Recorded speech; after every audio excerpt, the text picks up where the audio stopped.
My name is Abraham, 67 years old, and for 40 years I believed I had built the perfect family.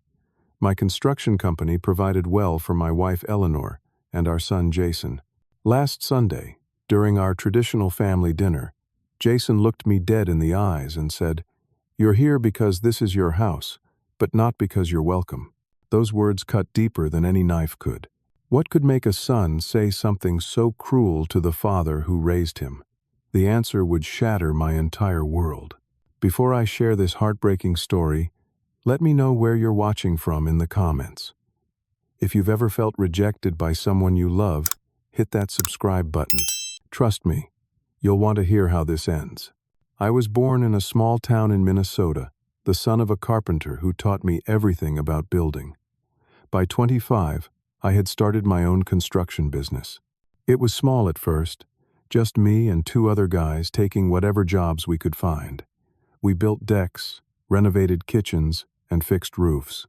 Gradually, through hard work and determination, we grew into Abraham Construction, a company that eventually employed 50 people and handled major commercial projects across 3 states. Success came with long hours and sacrifice, but I always made time for what mattered most. I met Eleanor during my 2nd year of community college. She was studying to become a nurse, with bright blue eyes that crinkled when she laughed and blonde hair that caught the sunlight. We bumped into each other at the campus library, both reaching for the same textbook. From that moment, I was smitten. Our first date was at a small Italian restaurant where we talked until the owner politely asked us to leave because they were closing. 6 months later, I proposed on the shores of Lake Superior as the sun set. Eleanor said yes before I even finished asking. We married young, just 22, and spent our early years in a small apartment, saving for our future. Eleanor worked at the local hospital while I built my business. We dreamed of a large family, but faced challenges conceiving. The doctors couldn't find any specific reason, just called it unexplained infertility. After 5 years of trying, numerous tests, and 3 heartbreaking miscarriages, we had almost given up hope. Then, like a miracle, Eleanor became pregnant with Jason. The pregnancy was difficult, with Eleanor on bed rest for the final 2 months. I still remember the day he was born, 8 pounds, 6 ounces, with a head full of dark hair and lungs that let everyone in the hospital know he had arrived. Holding him for the first time, I made a silent promise to be the best father I could possibly be. And I tried. As Jason grew, I made sure to be present despite my growing business. I coached his Little League team, taught him to fish at the same lake where I'd proposed to Eleanor, and built him a treehouse that was the envy of the neighborhood. Every Sunday was family day, no matter what. Even when business trips took me away during the week, I always made it home for our Sunday dinners. Jason was a bright, curious child who grew into a thoughtful teenager. Sure, we had our disagreements, especially during those turbulent high school years, but nothing out of the ordinary. When he decided to attend college 3 states away, I supported him, even though I secretly wished he would stay closer to home or show interest in taking over the family business. After college, Jason took a job in marketing in our hometown, much to our delight.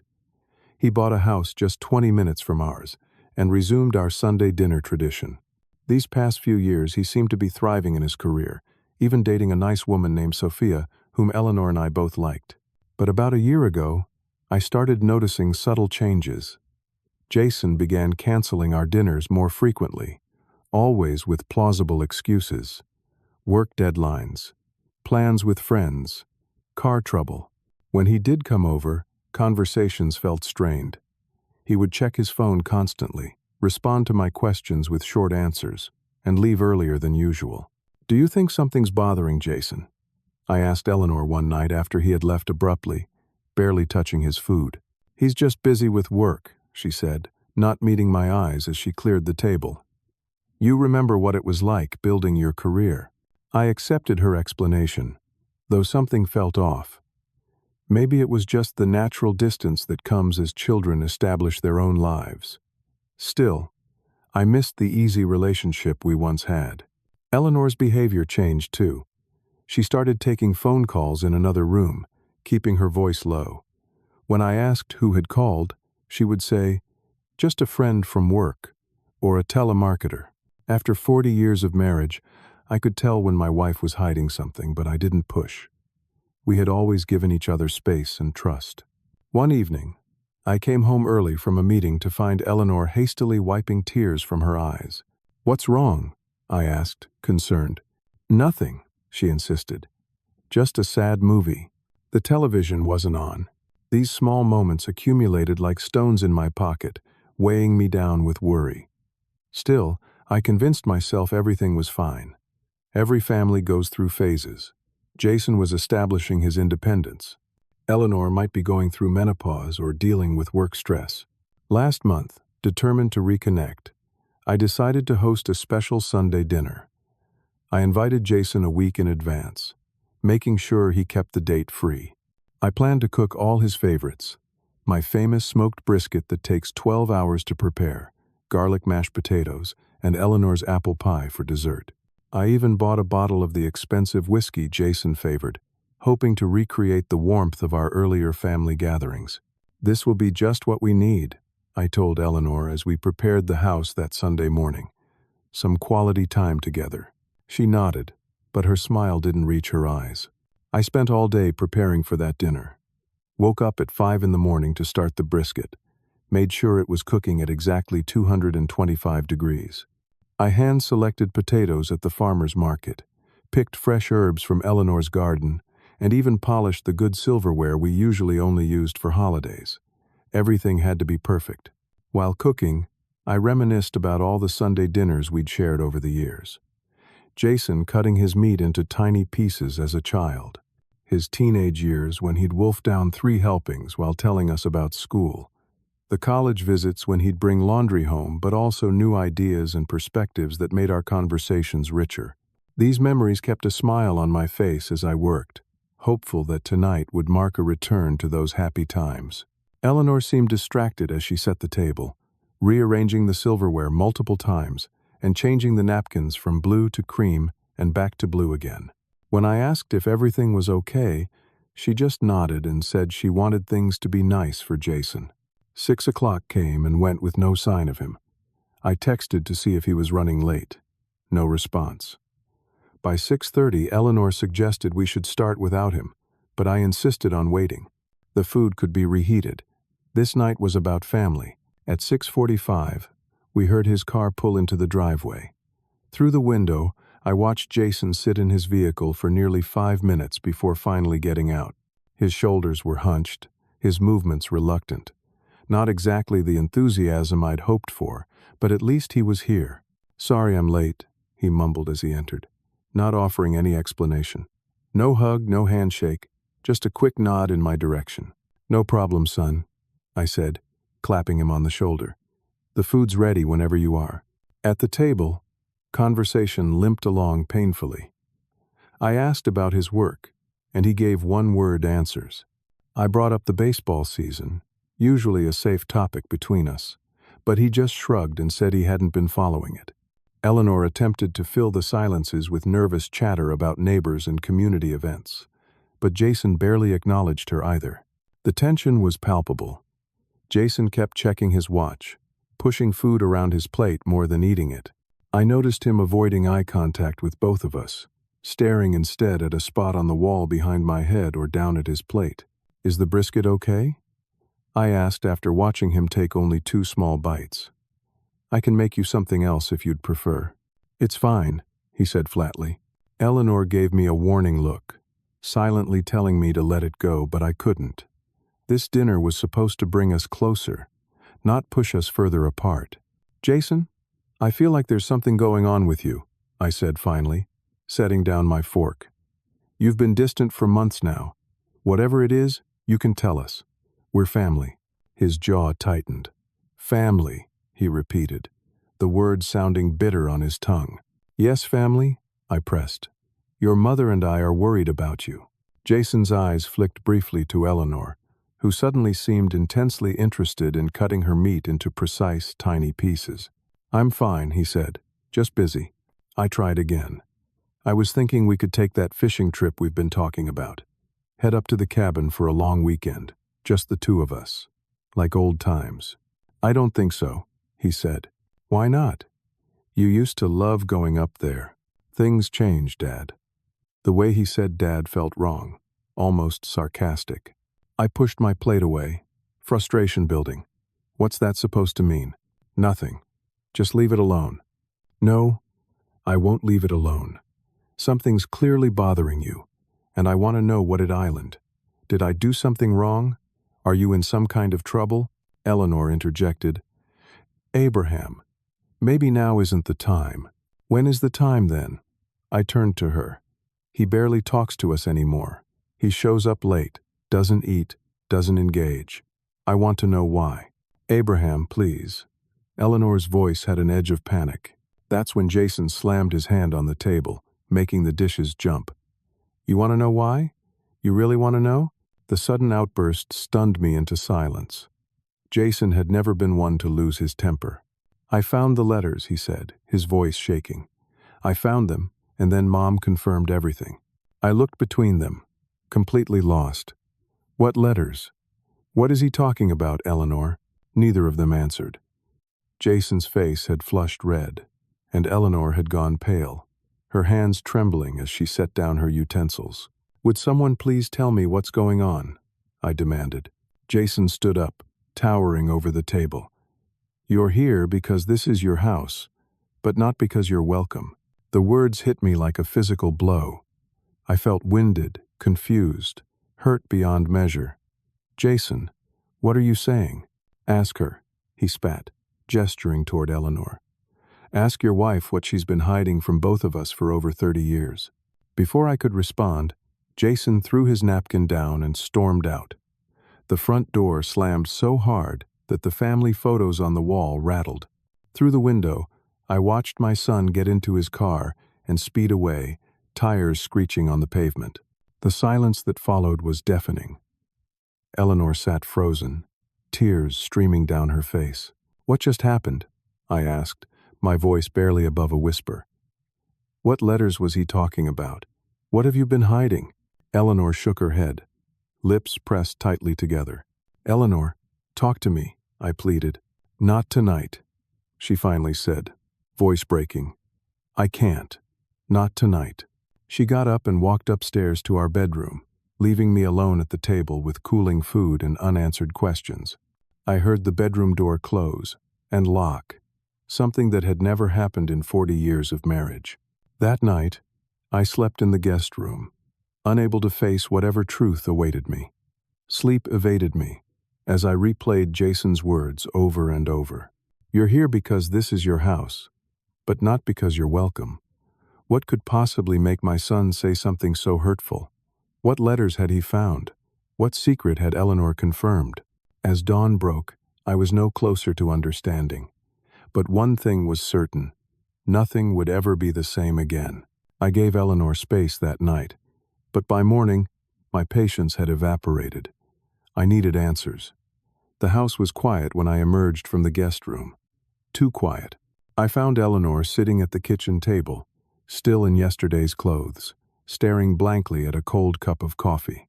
Her eyes were swollen from crying, hair uncombed, looking older than her 65 years. We need to talk, I said, taking the seat across from her. And I'm not leaving this table until you tell me what's going on. Eleanor nodded slowly, resignation written across her face. I should have told you years ago, she whispered. I convinced myself it was better this way. Told me what? My heart hammered against my ribs. She took a deep breath, then met my eyes directly for the first time since Jason's outburst. 33 years ago, I had an affair. The words hung in the air between us. Impossible to unhear. An affair. My Eleanor, the woman I trusted completely, had betrayed me. But why would Jason care about something that happened before he was born? Unless, with who? I asked, dreading the answer. Thomas, she said, naming my best friend from those early years of our marriage. My business partner when the company was just starting. The man who had stood beside me at our wedding. Thomas had moved away 30 years ago, taking a job in California. We'd kept in touch sporadically over the years with holiday cards and occasional phone calls, but the friendship had naturally faded with distance and time. When exactly did this happen? I asked, though I was beginning to connect the dots myself. Eleanor's voice was barely audible. During that rough period, when we were struggling to have a baby. You were working 16-hour days, trying to land the Miller contract. We just had our third miscarriage. I was lonely, depressed. That's not an excuse, I cut in, anger rising. No, it's not, she agreed. There is no excuse. I was weak and selfish. How long did it last? 2 months. I ended it when I realized I was pregnant. And there it was. The bombshell I had sensed coming but couldn't fully prepare for. Are you saying, is Jason? She closed her eyes, tears spilling down her cheeks. I don't know for certain. The timing. It could be either of you. The room seemed to tilt. For 32 years, I had loved Jason as my son, never questioning the bond between us. I'd been there for his first steps, first words, first heartbreak. I'd taught him to throw a baseball, ride a bike, drive a car. I'd helped him move into his college dorm and his first apartment. How could he possibly not be mine? Why didn't you tell me? My voice sounded strange to my own ears, hollow and distant. At first, I was going to. But then, you were so happy about the pregnancy after all our struggles. And when Jason was born, you were so in love with him. I told myself, it didn't matter, that you were his father in every way that counted. That wasn't your decision to make. I slammed my hand on the table, making Eleanor flinch. You lied to me every day for 32 years. You robbed me of the choice to know the truth. I was trying to protect our family, she pleaded. Protect? You were protecting yourself. I stood up, unable to sit still with the rage coursing through me. How did Jason find out? Eleanor's shoulders slumped. Thomas moved back to town 3 months ago. Did you know that?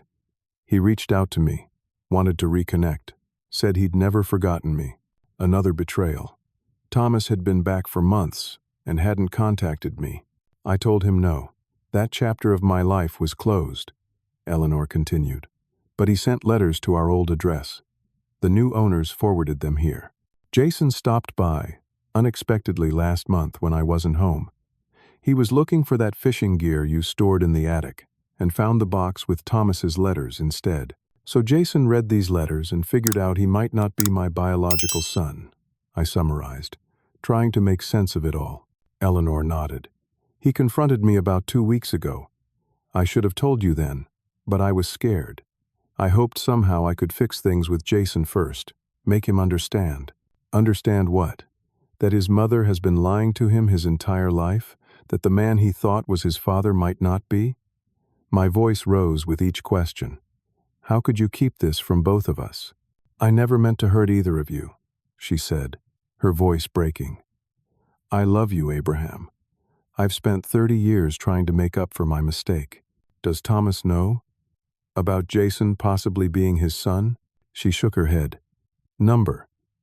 At least, I never told him. But after seeing those letters, Jason might have contacted him. I don't know. I paced the kitchen, trying to process everything. My wife, my best friend, my son, who might not be my son, decades of lies. It was too much. I need to talk to Thomas, I said finally. Abraham, please.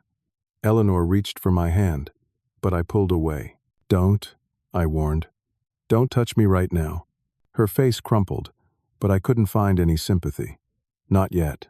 The pain was too raw, the betrayal too fresh. I'm going to pack some things, I said. I can't stay here tonight. Where will you go? She asked. I don't know. A hotel. Anywhere but here.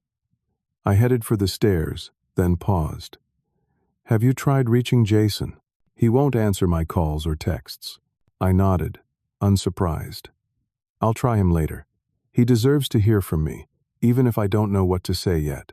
As I packed a suitcase, moving on autopilot, memories flooded my mind. Jason's birth, his first steps across our living room floor, teaching him to ride a bike in the driveway, running alongside until he found his balance. His high school graduation, the pride I felt watching him accept his diploma. Had all of that been built on a lie? Did those moments mean less now? I passed the hallway of family photos on my way out, pausing at my favorite, Jason at about 8 years old, sitting on my shoulders at a baseball game, both of us wearing matching team caps and enormous smiles. Looking at it now, I searched for resemblances to Thomas instead of myself. The shape of his nose, the set of his jaw. How had I never questioned it? Eleanor stood at the bottom of the stairs, watching me with red-rimmed eyes. "What happens now?" she asked. "I don't know," I answered honestly. "I need time to think." As I put my suitcase in the car, I realized I had no destination in mind. My entire life had just been upended. Home wasn't home anymore. My wife wasn't who I thought she was. My son might not be my son. At 67 years old, I felt utterly lost. I checked into the Lakeside Motel, a clean but basic place on the outskirts of town. The young woman at the front desk asked how long I'd be staying, and I realized I had no answer. "A few days, maybe longer," I told her, paying for 3 nights to start. The room was impersonal and quiet, with beige walls and generic landscape paintings. It felt appropriate for my state of mind. I sat on the edge of the bed, staring at my phone, debating whether to call Jason. What would I even say? "Hey son, I just found out I might not be your biological father, but I still love you?" There were no words for this situation. I tried anyway, but the call went straight to voicemail. "Jason, it's Dad. It's Abraham. Please call me back. We need to talk." The word Dad caught in my throat. Was I still his dad? Had I ever been? That first night alone was the longest of my life. I lay awake, replaying memories like movies in my mind. Jason's birth, counting his tiny fingers and toes in the hospital room. His first day of kindergarten, clutching his lunchbox with a brave face. Teaching him to drive in an empty parking lot, both of us laughing when he accidentally hit the curb. Helping him move into his first apartment, carrying boxes up 3 flights of stairs. Had any of it been real? All of it? None of it? I didn't know anymore. By morning, I was exhausted but restless. I wandered the small town, avoiding places I might run into people I knew. No one needed to see Abraham Miller, respected businessman and family man, looking like he'd aged 10 years overnight. I found myself at Westside Park, where I used to take Jason to play baseball. Sitting on a bench, I watched fathers playing with their children, that easy confidence of biological certainty. They didn't question whether they had the right to be proud when their child hit the ball or made a good catch. They didn't wonder if another man should be standing in their place. My phone buzzed with texts from Eleanor. I ignored them all. What more could she possibly say? No explanation could undo the decades of deception. On the 3rd day, hunger finally drove me to Mel's Diner for a proper meal. I was halfway through a tasteless breakfast when the bell above the door jingled, and Thomas Bennett walked in. Thomas, my former best friend, the man who might have fathered my son. He had aged well, his hair more salt than pepper now but still thick, his build still athletic despite being in his mid-60s. He spotted me immediately, faltered, then approached my booth. "Abraham," he said, his voice uncertain, "I heard you were staying here." Eleanor must have told him. Another betrayal to add to the list. "Sit down or walk away, Thomas, but don't just stand there," I said flatly. He slid into the booth across from me. Decades of friendship lay between us, now tainted by betrayal. "Eleanor called me," he confirmed. "She's worried about you. Bit late for that, don't you think?"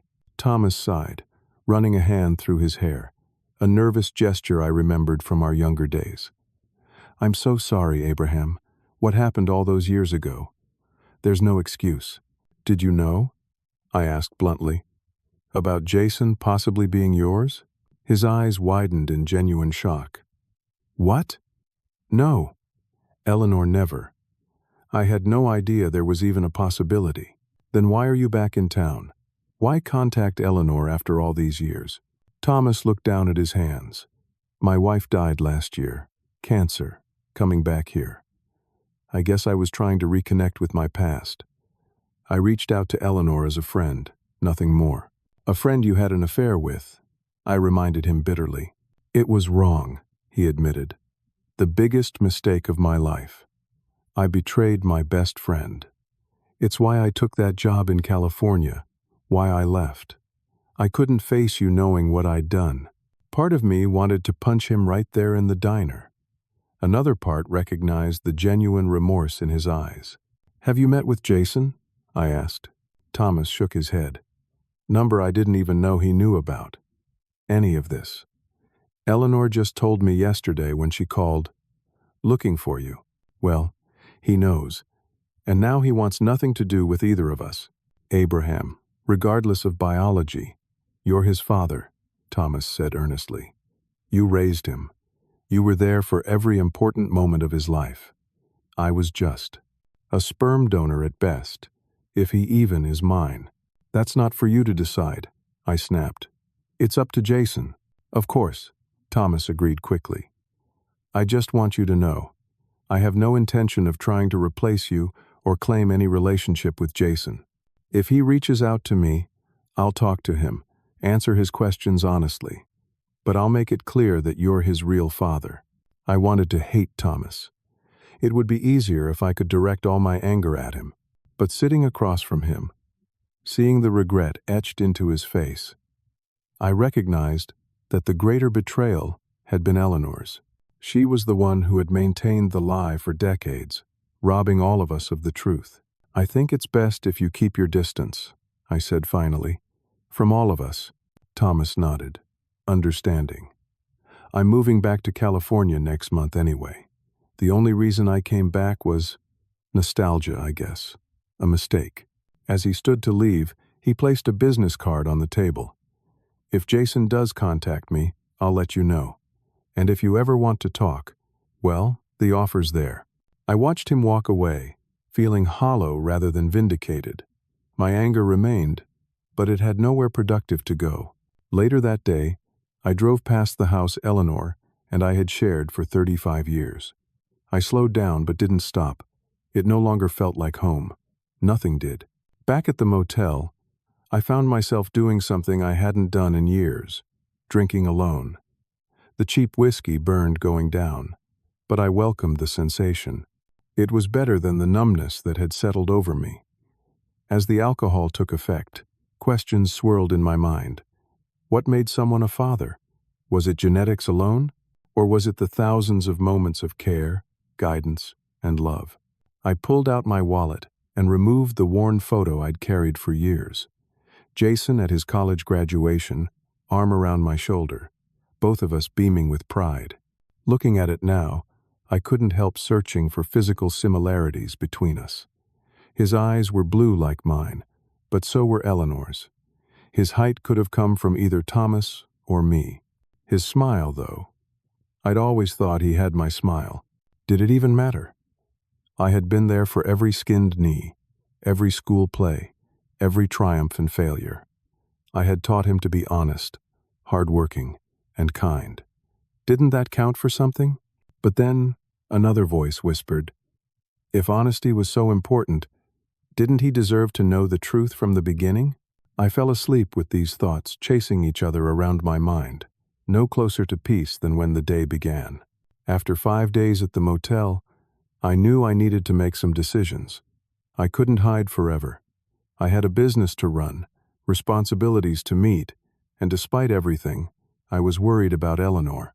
She had continued texting daily, her messages growing increasingly desperate.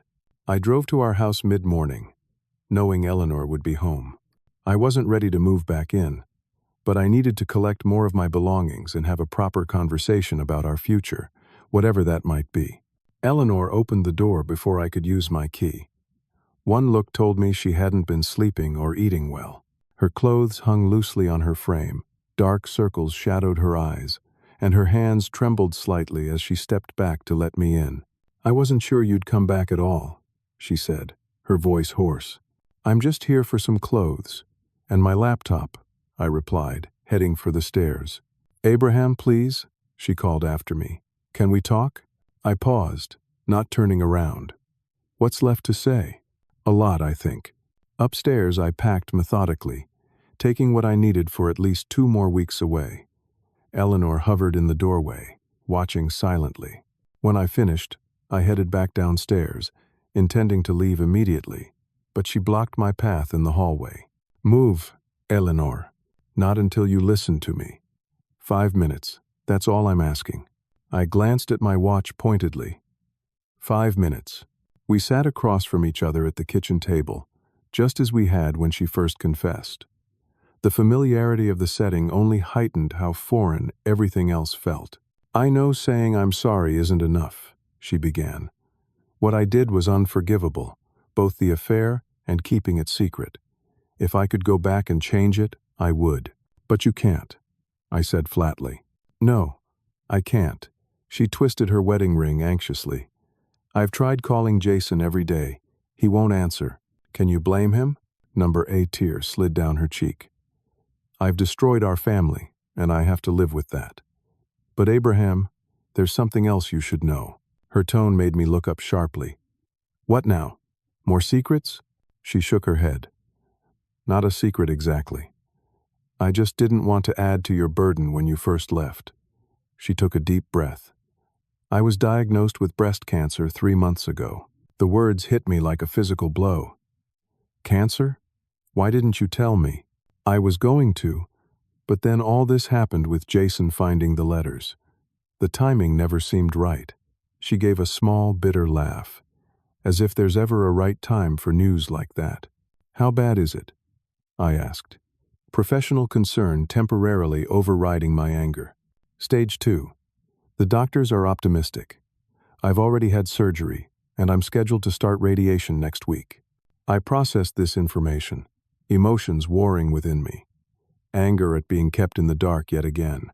Concern for her health. Confusion about my obligations. "Who's going with you to these appointments?" "My sister came for the surgery. For radiation, I was hoping." She trailed off, not completing the thought. Under normal circumstances, I wouldn't hesitate to support my wife through a health crisis. But these weren't normal circumstances. The betrayal still felt too raw, too personal. "I don't know what you want from me, Eleanor," I said honestly. "I can't just pretend the last week didn't happen because you're sick." "I'm not asking you to pretend," she said. "I'm just telling you where things stand. What you do with that information is up to you." The silence stretched between us, filled with 37 years of shared history, both the good and the bad. Finally, I stood up. "I need to think about all this," I said, picking up my suitcase. "I'll let you know what I decide." I was halfway to the door when my phone rang. Glancing at the screen, I froze. "Jason." "It's him," I said to Eleanor, who had followed me. I answered quickly. "Jason?" The sound of sobbing came through the speaker. "Dad?" Jason's voice was thick with tears. "Dad, I need you." My heart leapt into my throat. "What's wrong? Are you okay?" "I had an accident. My car. I'm at Memorial Hospital. Nothing serious, but more sobbing. Can you come, please?" "I'm on my way," I said immediately. "Hang tight, son. I'll be there in 20 minutes. I hung up and turned to Eleanor, who was standing tensely, having heard only my side of the conversation. "Jason's been in a car accident. He's at Memorial. Says it's not serious, but he's upset." "I'm coming with you," she said, already reaching for her purse. "Number." The word came out harsher than I intended. "He asked for me, not us. I think it's better if I go alone." Her face fell, but she nodded in understanding. "Tell him I love him?" "I will," I promised, though I wasn't sure I'd actually deliver the message. As I drove to the hospital, my mind raced. Why had Jason called me after days of silence? Was the accident really minor, or was he downplaying it? And what did it mean that in his moment of need, he had reached out to me, the man who might not be his biological father? I parked haphazardly in the hospital lot and rushed inside. At the reception desk, I gave Jason's name, heart pounding. "He's in the emergency department," Room 14, the receptionist told me. Nothing critical, just getting checked out. Relief washed over me as I navigated the hospital corridors. When I reached room 14, I paused outside, gathering myself. Through the partially open door, I could see Jason sitting on the edge of a hospital bed, his right arm in a sling, a small bandage on his forehead. He looked pale but alert. I knocked gently. "Jason?" He looked up, and for a brief moment, I saw my little boy again, vulnerable and needing his father. "Dad," he said, his voice breaking. "You came." "Of course I came," I said, moving to his side. "What happened?" "Stupid accident. I was distracted, ran a red light, side impact with another car. The airbag deployed, dislocated my shoulder, and I hit my head on the window." He gestured to the bandage. "Just a few stitches. The other driver is fine too, just shaken up." I resisted the urge to lecture him about distracted driving. Now wasn't the time. "I'm just glad you're okay."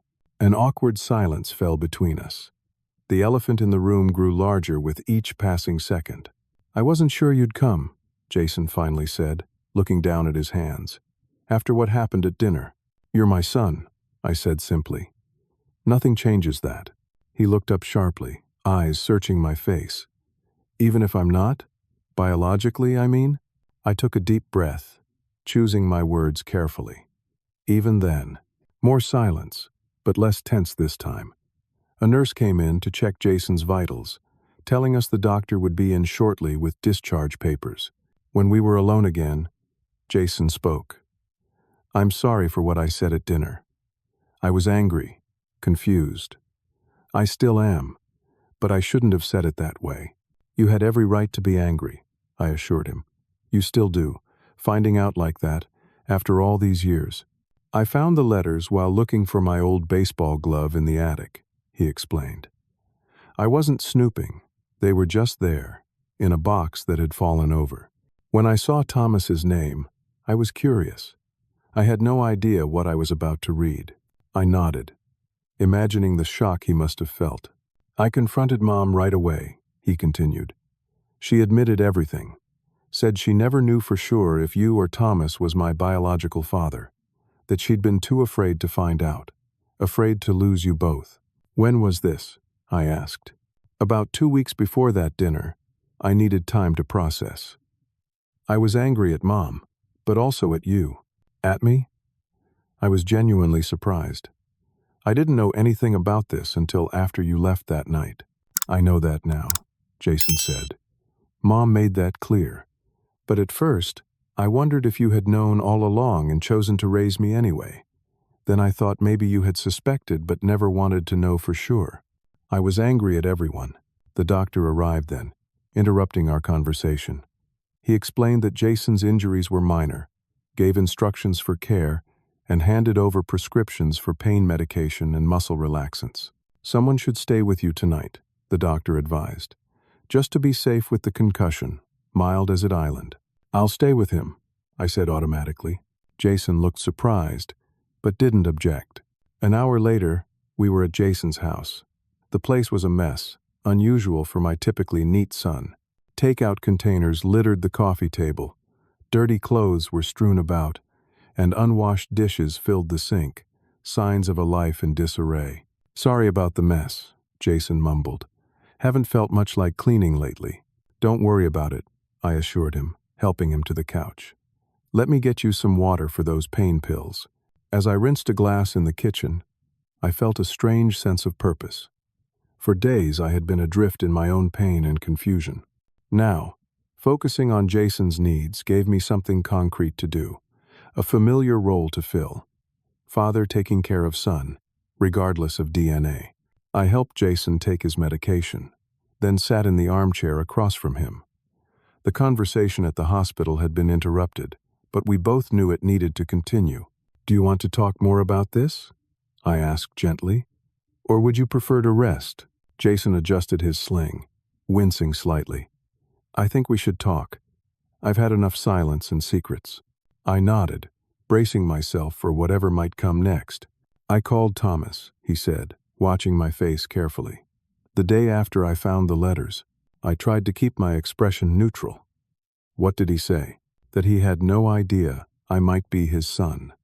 That regardless of biology, you were my real father in every way that mattered. Jason gave a hollow laugh, almost word for word what Mom said. Do you believe him? I think so. He seemed genuinely shocked. Jason hesitated. He offered to take a paternity test if I wanted, said it was completely up to me. The idea of a test, of knowing for certain, made my stomach clench. Part of me desperately wanted to know the truth. Another part feared it. What do you want to do? I asked, my voice surprisingly steady. Jason looked away, then back at me. I don't know. Part of me needs to know. Another part thinks maybe it doesn't matter. You raised me. You're the one who was there. His words echoed my own thoughts so closely that I felt a surge of connection, stronger than any uncertainty about our biological relationship. Whatever you decide, I said, I'll support you. Jason's phone rang, interrupting the moment. He glanced at the screen. It's Mom. She's called 20 times since the accident. She's worried about you, I said neutrally. I know. He sighed, then answered. Hi, Mom? Yes, I'm okay. Dad's here with me. I could hear Eleanor's relieved voice through the speaker, though not her exact words. The call was brief, with Jason assuring her he was fine and would call tomorrow. After hanging up, he looked at me questioningly. She said, You've been staying at a motel? Are you leaving her? It was the question I'd been asking myself for days. I don't know yet, I answered honestly. She also told me about her cancer diagnosis. Jason's eyes widened. Cancer? She hasn't said anything to me about that. Apparently she was diagnosed 3 months ago. Had surgery already, starting radiation soon. Jesus, Jason murmured. What a mess, all of it. Yeah, I agreed. A real mess. As evening turned to night, we ordered pizza, neither of us having the energy to cook. We ate mostly in silence, occasionally commenting on the basketball game playing quietly on the television.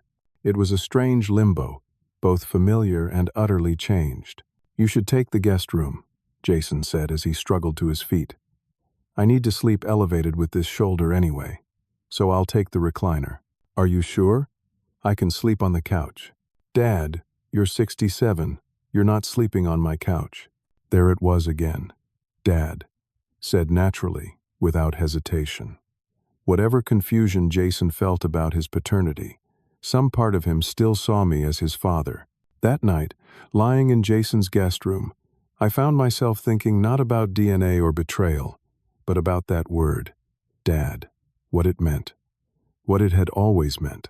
Perhaps there was a path forward after all. Morning arrived with golden light streaming through unfamiliar curtains. For a moment, I forgot where I was, reaching instinctively for Eleanor beside me. The empty space jolted my memory. Not home. Not with my wife of 40 years. In my son's guest room, after his car accident, in the midst of a family crisis none of us had seen coming, I found Jason already awake, awkwardly trying to make coffee one-handed. I took over without comment, falling into the comfortable rhythm of caring for him as I had countless times before. How's the shoulder? I asked, pouring us each a mug. Sore, but the pain meds help, he replied, easing himself onto a kitchen stool. Thanks for staying last night. Of course. We sipped our coffee in silence for a while, both aware that we couldn't avoid difficult conversations forever. Jason spoke first. I've been doing a lot of thinking these past couple weeks, he said, staring into his mug. About what makes someone a father. I nodded, not trusting my voice. When I first found those letters, I was so angry. I felt like my entire life had been a lie, like I didn't know who I was anymore. He looked up at me. I called Thomas because I thought he might have answers. Did he? I asked quietly. Jason shook his head. He told me about the affair, admitted it happened around the time I was conceived, but he said something that stuck with me. He said, I might have contributed DNA, but Abraham is your father in every way that matters. A lump formed in my throat. Despite everything, I felt a flicker of gratitude toward Thomas for those words. I couldn't process it at first, Jason continued. I lashed out at Mom, stopped answering her calls. Then at dinner I saw you, so completely unaware, talking about family fishing trips like nothing had changed. And it made you angry, I finished for him. Furious, he corrected. I thought, how dare you talk about family when everything is built on lies? That's when I said.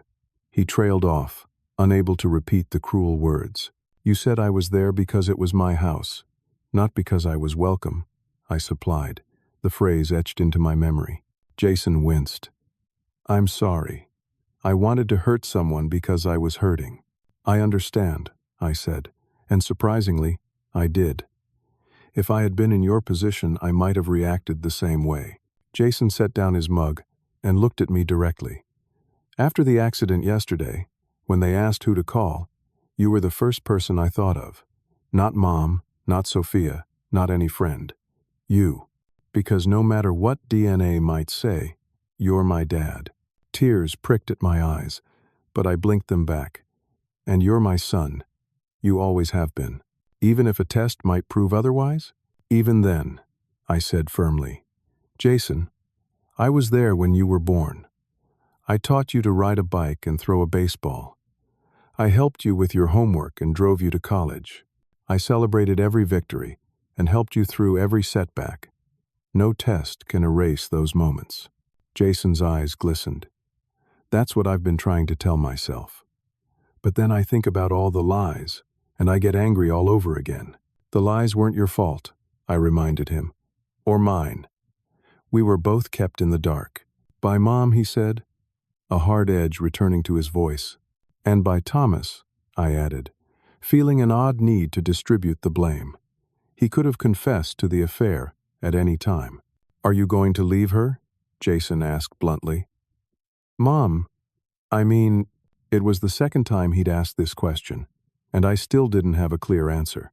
I don't know, I said honestly.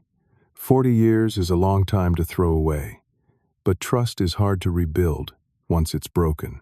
And now she's sick, Jason added. Yes, the word hung between us, laden with implications. Could I really walk away from Eleanor when she was facing cancer?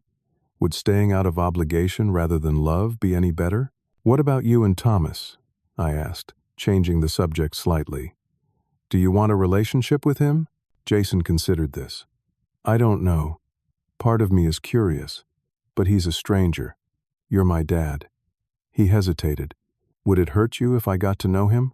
The question was so direct, so vulnerable, that I had to take a moment before answering. It would be difficult, I admitted. I won't pretend it wouldn't be. But I want you to do whatever brings you peace. If getting to know Thomas is part of that, I'll find a way to be okay with it.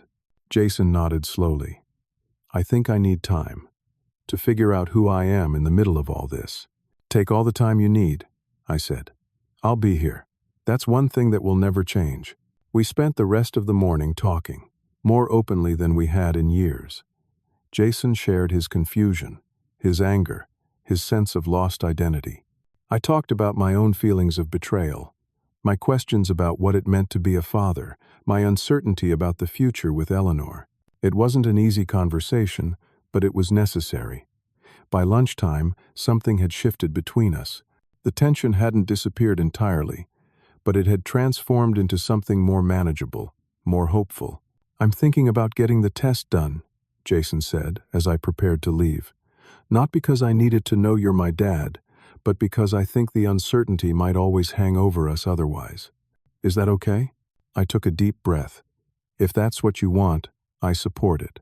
Would you do it too? So we can compare? The request was reasonable, expected even, but it still made my heart race. Once we knew for certain, there would be no going back. Yes, I said finally. I'll do it. As I prepared to leave, Jason stopped me at the door. Dad, whatever the test shows, nothing changes between us. You're my father. Biology can't take that away. I pulled him into a careful hug, mindful of his injured shoulder. I love you, son. I love you too, Dad. Driving away from Jason's house, I felt both drained and somehow lighter. The road ahead was still uncertain, but for the first time since that fateful dinner, I could see a possible path forward. Not an easy one, not without pain, but one that might eventually lead to healing. Now I had another difficult conversation waiting, deciding what to do about Eleanor and our marriage of 40 years. But I would face that tomorrow. Today, I had reconnected with my son, and that was enough. 3 months passed, bringing both challenges and unexpected moments of grace. The paternity test results had come back 2 weeks after Jason's accident. I was not his biological father. Thomas was. The scientific confirmation of what we had already suspected hit hard, but not as devastatingly as it might have earlier. By then, Jason and I had already affirmed what truly mattered, the relationship we had built over 32 years. I made the difficult decision to move back home with Eleanor, not because I had forgiven her completely, but because I couldn't bear the thought of her facing cancer treatments alone. Her first round of radiation had been brutal, leaving her exhausted and nauseated. Whatever anger I still harbored, it wasn't stronger than 4 decades of commitment.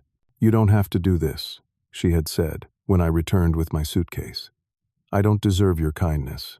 "This isn't about what you deserve," I told her honestly. "It's about who I want to be." We started marriage counseling, attending weekly sessions with Dr. Lawson, a gentle but straightforward therapist who didn't let either of us hide from difficult truths. Eleanor had to confront the full impact of her deception, not just on me but on Jason. I had to examine my own role in our marital problems, the long hours I'd worked when she needed emotional support, the ways I had sometimes taken her for granted. Rebuilding trust is like reconstructing a house after a fire, Dr. Lawson told us during one session. It's not just about replacing what was lost, but about creating something new, something that might even be stronger in some ways. I wasn't sure if that was possible, but I was willing to try, not just for Eleanor's sake or for appearances, but for my own peace of mind. I didn't want to carry bitterness into my remaining years. Jason began his own therapy, working through his complicated feelings about identity and belonging. He also met with Thomas several times before Thomas returned to California. Those meetings were difficult for me to accept, but I reminded myself that Jason's journey was his own. They exchanged contact information and agreed to stay in touch occasionally, but Jason made it clear to everyone that I was his father, regardless of biology. We started a new tradition, family therapy sessions once a month, where Jason, Eleanor, and I could speak openly with Dr. Lawson's guidance. The first few were painfully awkward, with more silence than conversation. But gradually, we began to communicate. "I need you both to understand something," Jason said during our 3rd session. "I'm angry about the lies, and that won't disappear overnight. But you're my parents, both of you. That hasn't changed." Eleanor wept at those words. I squeezed Jason's shoulder, unable to speak past the lump in my throat. I also found unexpected support through a men's group at the community center. Initially reluctant to share something so personal with strangers, I discovered the relief of talking with others who had faced their own family crises. Frank, whose adult daughter had cut off contact for years before reconciling. Marcus, raising his grandchildren after his son's imprisonment. David, who learned at 50 that he had a 25-year-old daughter from a relationship before his marriage. "Family isn't simple anymore," David told me over coffee after one meeting. "Maybe it never was. We just pretended it was." 6 weeks after the paternity test, Jason invited us for dinner at his house. It was the first time the 3 of us had shared a meal since that disastrous Sunday night.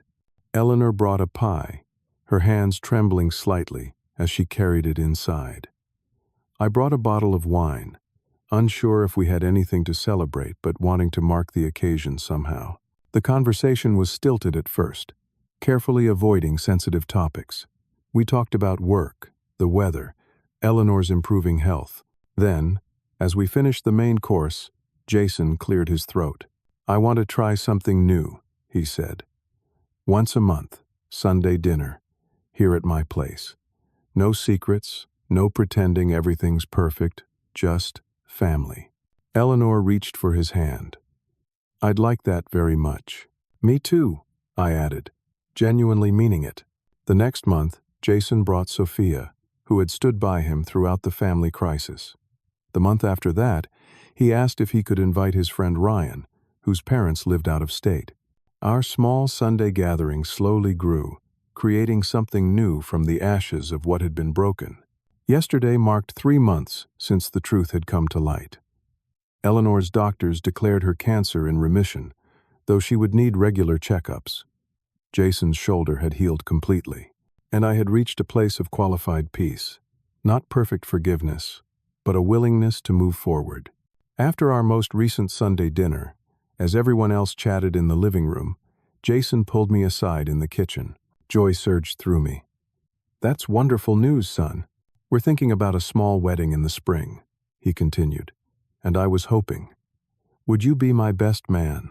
I stared at him, caught completely off guard. "Your best man? Not your father giving you away?" Jason smiled.